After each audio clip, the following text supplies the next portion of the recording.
ಚಕ್ರವರ್ತಿ ಎಂದು ಚತುರತನದಿಂದ ನನ್ನ ಹೆತ್ತ ತಂದೆ ತಾಯರ ಕತ್ತು ಕೊಯಿಸಿ ನನ್ನ ಆಸ್ತಿಯನ್ನೆಲ್ಲ ಎತ್ತಿ ಹಾಕಿ ಆ ಧರ್ಮರಾಜನ ಮಣಿತನವನ್ನು ಸರ್ವನಾಶ ಮಾಡಿದ ಸೇಡಿಗಾಗಿ ಇಂದು ಬಂದಿರುವೆ ನಿನ್ನ ತಂಗಿಯ ಸೀಲಗೆಡಿಸುವ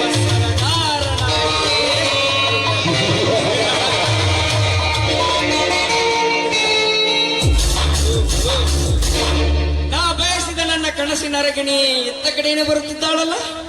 ಬರಲಿ ಬರಲಿ, ಇವಳಿಗೊಂದು ಗತಿ ಮಾಡಿಸಲೇಬೇಕು.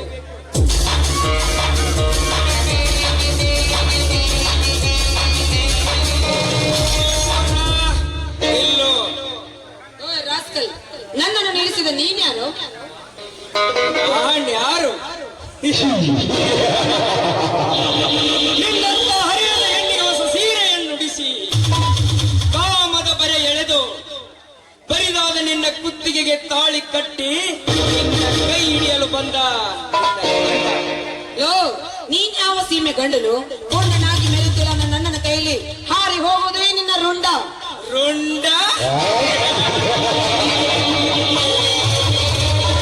ಗಂಡು ಹುಲಿಯಂತೆ ನಾನೊಬ್ಬನೇ ಪ್ರಚಂಡನಾಗಿರುವಾಗ ನಿನ್ನಣ್ಣನ ದೊಡ್ಡ ವೇದಾಂತ ನನಗೆ ಬೇಕಾಗಿಲ್ಲ. ಬಾವಿಚ್ಚಿನಂತೆ ಶೋಭಿಸುತ್ತಿರುವ ಈ ನಿನ್ನ ಕೋಮಲವಾದ ಸೌಂದರ್ಯದ ಮೇಲೆ ಒಮ್ಮೆಯಾದರೂ ಸರಸವಾಡಬೇಕೆಂಬುದೇ ನನ್ನ ಆಸೆ. ನಿನ್ನ ಆಸೆಯನ್ನು ತೀರಿಸಲು ನಾನೇನು ಸೂಳೆ ಅಲ್ಲ. ಈ ಊರಿನ ಗರ್ಭ ಶ್ರೀಮಂತ ನಾನು ಜಯಗಡ ತಂಗಿ ಇದ್ದೇನೆ. ನಾನು ನೋಡಿಕೊಂಡ್ರೆ ಏನಾಗುತ್ತೆ ಗೊತ್ತಾ? ಗೊತ್ತು ಸುವರ್ಣ, ನನಗೆ ಚೆನ್ನಾಗಿ ಗೊತ್ತು. ನೀನು ಮನಸ್ಸು ಮಾಡಿದರೆ ಈ ಪ್ರಿಯಕಣ ಪ್ರೇಷಿಯಾಗುವೆ, ಇಲ್ಲ ನನ್ನ ಸೂಳೆಯಾಗುವೆ. ಸೂಳೆಯಾಗಿ 1000 ಮಂದಿಗೆ ಸೆರಗು ಹಾಸುವುದಕ್ಕಿಂತ ಈ ರಸಿಕನ ರಾಣಿಯಾಗುವಾರೇ ನನ್ನೊಂದಿಗೆ. ತುತ್ತು ಕೂಳಿಗೂ ಗತ್ತಿಲ್ಲದೆ ಮತ್ತೊಬ್ಬರ ಮನೆ ಕಾಯುವ ನಾಯಿ ನೀನು. ಆಸೆನ ನೀನೇನಾದ್ರೂ ನನ್ನ ಕಟ್ಟಿಕೊಳ್ಳಲು ಮುಂದೆ ಬಂದಿದ್ದೆ ನಿಜವಾದ್ರೆ ಕಾಲಲ್ಲಿರೋ ಚಪ್ಪಲಿ ಕೈಗೆ ಬಂದು ಪೂಜೆ ಮಾಡಿ ತಗೊಳ್ಳು. ಎಚ್ಚರವೇ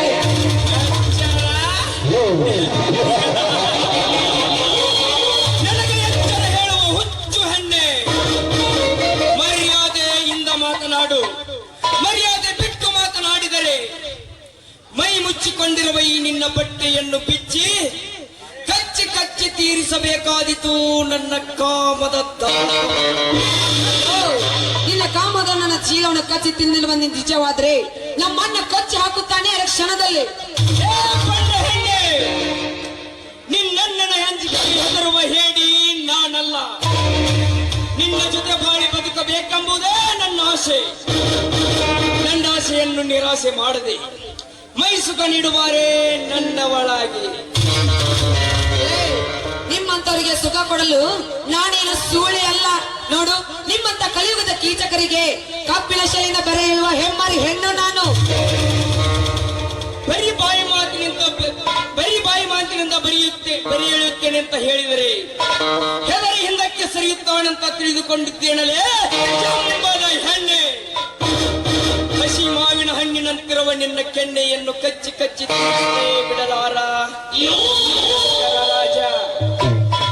ಲೋ ಮಂಕೆ, ಹೆಣ್ಣಿಗಾಗಿ ಇಷ್ಟೊಂದು ಕಾದಾಡ್ತೀಯಲ್ಲ ರಾಕ್ಷಸ. ಹೆಣ್ಣಿನ ಬಗ್ಗೆ ಇಷ್ಟೊಂದು ಗೊತ್ತಿಲ್ಲವೇನು? ಭೂಮಿ ಮೇಲೆ ಎಷ್ಟೋ ಜನ ಮಣ್ಣು ಮುಕ್ಕಿ ಹೋಗಿದ್ದಾರೆ. ಅದು ಅಲ್ಲದೆ 10 ತಲೆ ರಾವಣ ಕೂಡ ಇದೇ ರೀತಿ ನನ್ನ ಕಾಡಲು ಕಾರಣವೇನು? ಕಾರಣ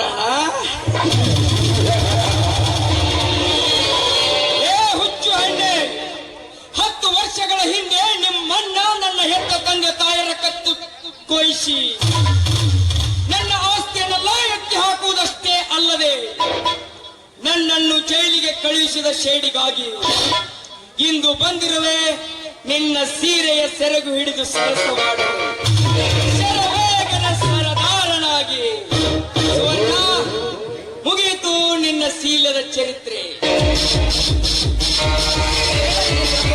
ದಯವಿಟ್ಟು ನನ್ನ ಶೀಲವನ್ನು ಬಿಟ್ಟು ಬೇರೆ ಏನಾದ್ರೂ ಬೇಕು ಕೊಡುತ್ತೇನೆ.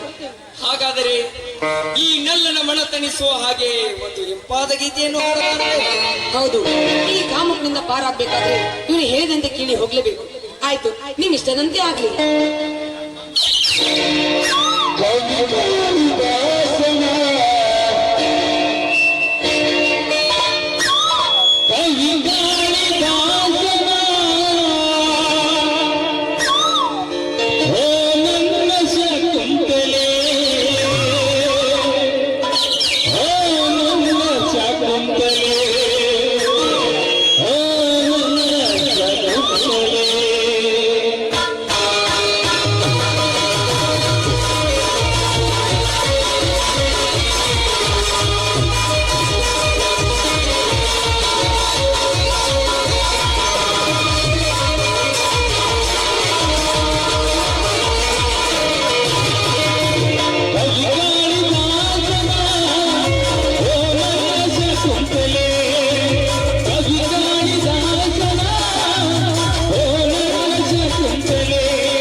ನೀವ್ ಹೇಳಿದಂತೆ ಹಾಡಿ ನಿಂತಿದ್ದೇನೆ, ನಾನೇನು ಹೋಗ್ಬರ್ತೀನಿ.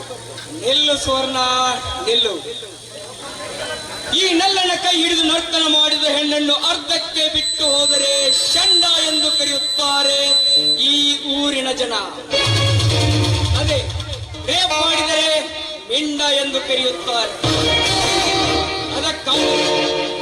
ಅದಕ್ಕಾಗಿ ನಿನ್ನ ಶೀಲದ ಸುಖ ನಾನು ಪಡೆಯಲೇಬೇಕು.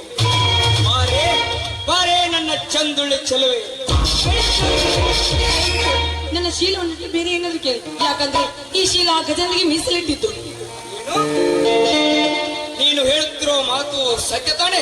ದೇವರನಿಗೂ ಸತ್ಯ. ಹಾಗಾದರೆ ಇಂದಿನಿಂದ ನೀನು ನನ್ನ ತಾಯಿಯ ಸಮಾನ.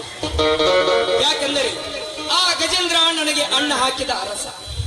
ಅವನು ಪ್ರೀತಿಸಿದ ಹೆಣ್ಣಿನ ಹುಡುಗಿಯ ಮೇಲೆ ಕೆಟ್ಟ ದೃಷ್ಟಿ ಹಾಕುವಟ್ಟು ಕೆಟ್ಟ ಕಟುಕ ನಾನಲ್ಲಮ್ಮ, ನಾನಲ್ಲ. ನಾನು ಬರ್ತೀನಿ ತಾಯಿ. ಆಯ್ತಪ್ಪ. ಓ ಮೈ ಗಾಡ್, ಒಟ್ಟಿನಲ್ಲಿ ನಿನ್ನ ಮಾನ ಉಳಿತಲ್ಲ, ಅಷ್ಟೇ ಸಾಕು. ಬೇಗ ಮನೆಗೆ ಹೋಗ್ಲೇಬೇಕು.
ಸುಳ್ಳಿನ ಮೇಲೆ ಸುಳ್ಳು ಅಂತ ಕಾಣುತ್ತಿರುವ ಈ ಜನರನ್ನೊಮ್ಮೆ ಕಣುತ್ತಿರುವುದು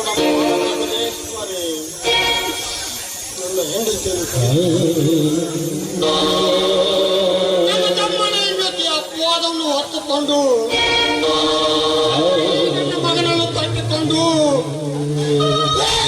ಸಾಗಿಸಲು ತಾಯಿ ನಾನು ಹೇಗೆ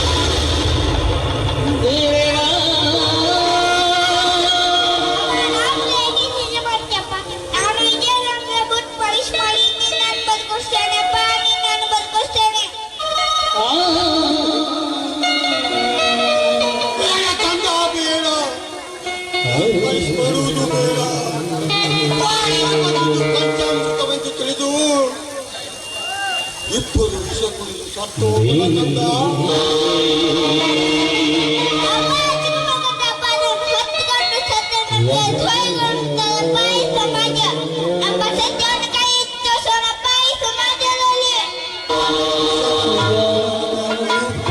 ಸತ್ಯವನ್ನು ಕೈ ಎತ್ತಿ ತೋರಿಸಬೇಕು. ಆದರೆ ಈ ಸಮಾಜದಲ್ಲಿ ನಾವು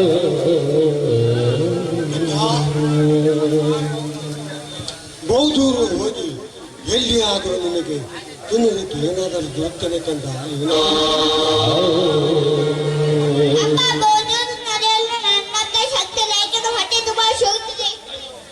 ಅಯ್ಯೋ ಮಗನೇ, ಈ ಸಮಾಜದಲ್ಲಿ ರೈತರ ಆಸ್ತಿಗೆ ಅನ್ನ ಹಾಕೊಂಡು ಹೇಳುವ ಈ ಜನ ಈ ಪ್ರದೇಶಗಳಿಗೆ ಯಾರು ಅನ್ನ ಹಾಕುತ್ತಾರಪ್ಪ?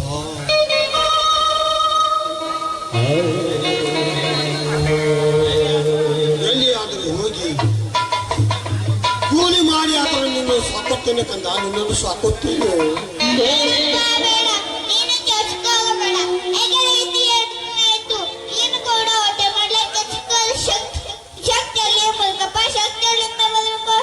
ಈ ಸಮಾಜ ನಮ್ಮ ದೇವರು ಅದರಲ್ಲಿ ಭಿಕ್ಷೆ ಬೇಡಿ ಹೊಟ್ಟೆ ತುಂಬಿಸ್ಕೊಳ್ಳೋಣ, ನಾವು ಹೊಟ್ಟೆ ತುಂಬಿಸ್ಕೊಳ್ಳೋಣ.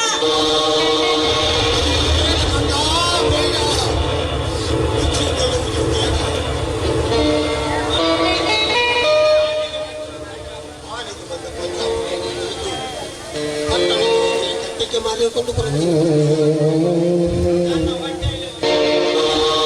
ಹೊಟ್ಟೆಯಲ್ಲಿ ಹುಟ್ಟಿದ ಮಗನಿಗೆ ಅನ್ನ ಹಾಕಬೇಕು ಮಾಡಿ ಆ ತಾಯಿ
ಇದೇನಿದು ಹೀಗೇಕೆ ಮಾಡುತ್ತಿರುವೆ ನೀವು? ನಾನಪ್ಪ ನಿನ್ನ ಸಾಕು ಮಗ ವಿಕ್ರಮ್ ಇದ್ದೇನೆ. ವಿಕ್ರಮ,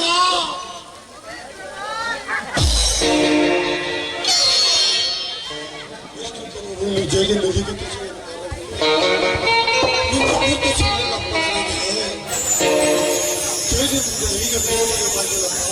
ಹೌದಪ್ಪ, ಜೈಲಿನಿಂದ ಬಿಡುಗಡೆಯಾಗಿ ಈಗಷ್ಟೇ ಬಂದಿದೆ. ಹೀಗಾಗಿ ನೀನು ಕುಮಾರನ್ನು ಕರೆದುಕೊಂಡು ಬೀದಿ ಬೀದಿಯಲ್ಲಿ ನಿಂತಿರುವೆ. ಏನೆಂದು ಹೇಳಿದಿರ್ತೀರಮ್ಮ, ಅದೊಂದು ದೊಡ್ಡ ಕತೆ. ಹೇಳಪ್ಪ ಹೇಳಪ್ಪ ಹೇಳು. ನನ್ನ ಮುಂದೆ ಹೇಳದೆ ಇನ್ಯಾರ ಮುಂದೆ ಹೇಳುವೆ? ಬೇಗ ಹೇಳಪ್ಪ. ಒಂದು ದಿನ ನನ್ನ ತಮ್ಮನ ಹೆಂಡತಿ ಆ ನಿತ್ಯ ಗೌರವ ಜೊತೆ ಚಿಕ್ಕಂದ ಹೊಡೆತಿರುವುದನ್ನು ನೋಡಿ ನಾನು ಕೋಪ ತಾಳಲಾರದೆ ಅವಳ ಕುತ್ತಿಗೆಗೆ ಕೈ ಹಾಕಿ ಅವಳನ್ನು ಕೊಳ್ಳಬೇಕೆಂದು ಹೋಗಿ ಅದೇ ಸಮಯದಲ್ಲಿ ನನ್ನ ತಮ್ಮ ಬಂದ ಆ ಸರೋಜ ಏನು ಹೇಳಿದಳು ಗೊತ್ತಪ್ಪ? ಬಾ, ಏನು ಹೇಳಿದಳು ಗೊತ್ತಾ? ಏನೆಂದು ಹೇಳಿದಪ್ಪ?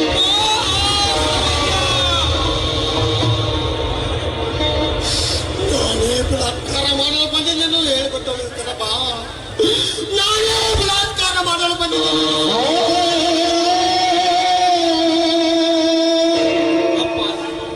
ಇಂಥ ಅಪವಾದವನ್ನು ಹೊತ್ತುಕೊಂಡು ಆ ಮನೆಗೆ ಹೊರಳಿ ಹೋಗುವುದು ಬೇಡ. ಅಲ್ಲಿ ನನ್ನ ಕಾಡಿನ ಮನೆಗೆ ಹೋಗೋಣ ನಡಿ ಕುಮಾರ. ನಡೆಯಪ್ಪ, ಹೋಗೋಣ. ಆಯ್ತು, ಕಡೆಯನ್ನು ಹೋಗೋಣ.